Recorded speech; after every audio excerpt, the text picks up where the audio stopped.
One thing that I'm never going to stop talking about is doing meditations that are a little bit more challenging.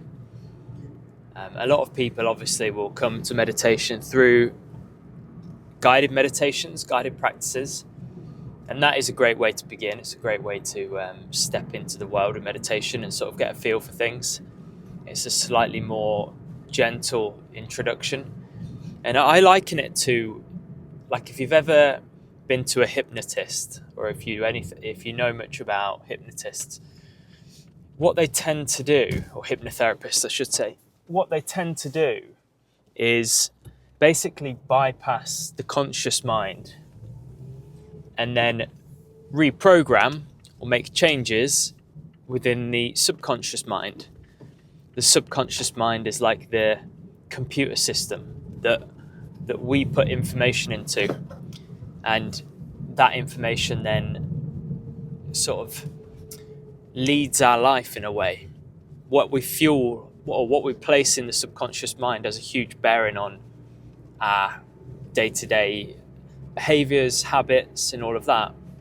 So people that are looking to quit smoking, for example, might go and see a hypnotherapist, and the hypnotherapist will do their thing, bypass the conscious mind, go into the subconscious mind and start changing some of the habitual patterns, some of the ways of thinking, some of the identity around it, programming, however you want to call it.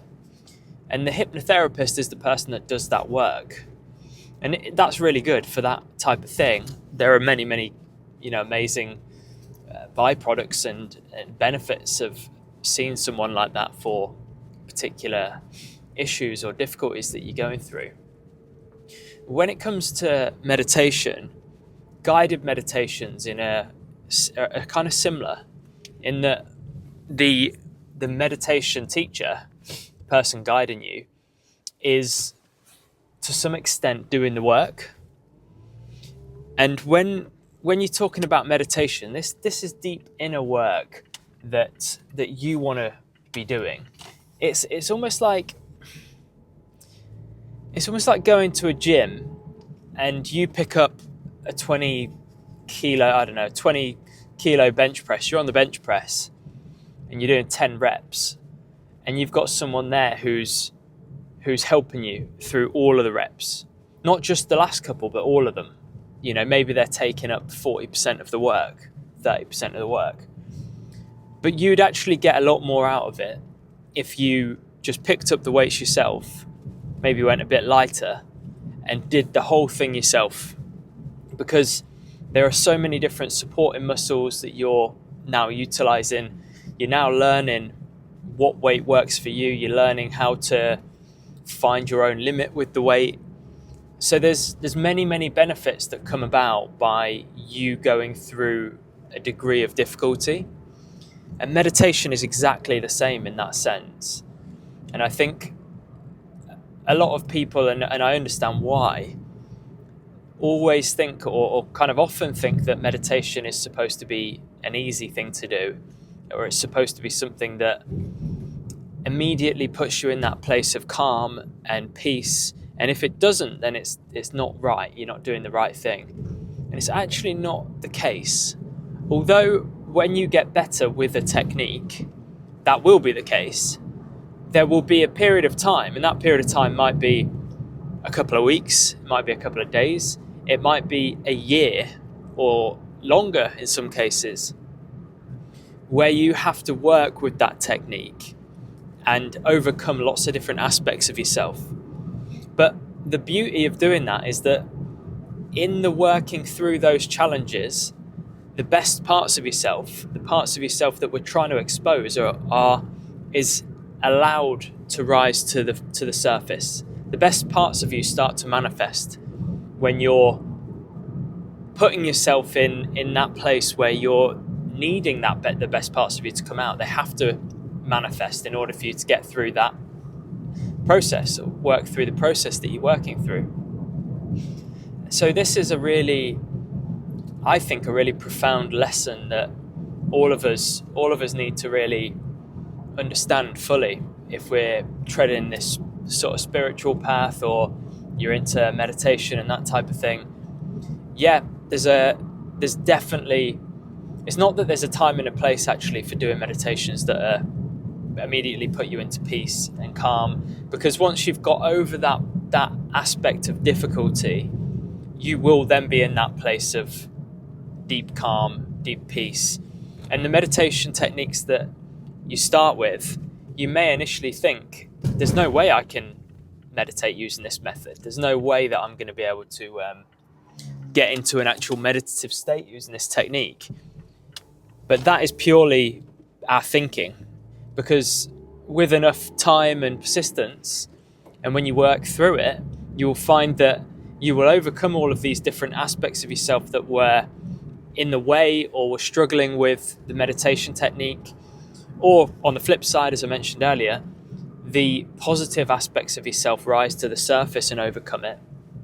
And then you will find that you, with that same technique that you once struggled with, you're able to get into profound, deep meditations. And not only that, but loads of aspects of yourself have been overcome, purged, transformed, however you want to look at it.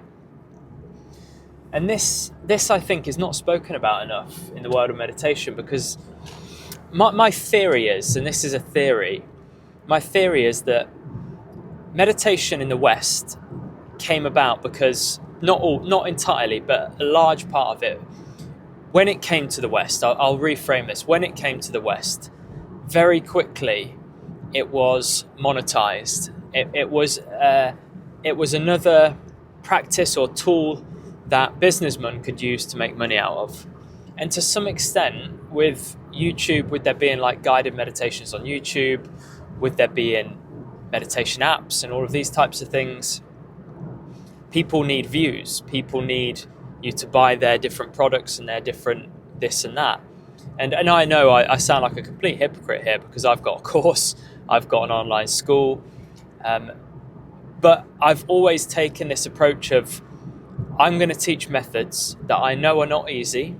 I'm going to teach methods that will challenge people, that actually a lot of people will try and just turn their back on it because they're not willing to work through the challenges. And I'm okay with that. I'm okay with the fact that a lot of people, for many people, they won't not be at the level, because that sort of assumes that I'm talking down to people, but they're just not willing to go that extra mile with it. And that's actually okay. But I want there to be a facility, or a school, a course, whatever, that enables people that are willing to go that extra mile and that are really willing to go within themselves and overcome these hardships. And by the way, not all of the meditations that I teach are like this. There's a couple that generally speaking, because I share quite a few different techniques and styles of meditation, generally you will find one or several of them, if not all of them, difficult. Again, this isn't always the case. Many people have come and joined the school and been absolutely fine with all of them. But they're designed to really instigate deep inner transformation. And yeah, I do think that with people wanting views on YouTube, on their guided meditation videos, with companies wanting you to buy their apps to listen to their guided meditations, they wouldn't be particularly successful if they were always teaching techniques that people found hard, because it's really hard to explain, and all of what I'm explaining now, it's quite hard to sort of get it across, get the point across and the understanding across. So it's almost like, I don't know, it's almost like with exercise, you know, there's a select few people that are going to want to do CrossFit, for example, and there's a huge amount of people that like exercise, but they don't want to go to that extent with exercise and do something like CrossFit. It's just too much. That's also absolutely fine. Not everyone needs to do CrossFit. But the way that I kind of look at it is that I suppose the people that I speak to, like yourself, I would imagine, are people who are looking for the next step, the next level with their meditation work. They're looking to sort of progress spiritually. And I suppose I do teach people that are more spiritually orientated and want to, truth seekers, really.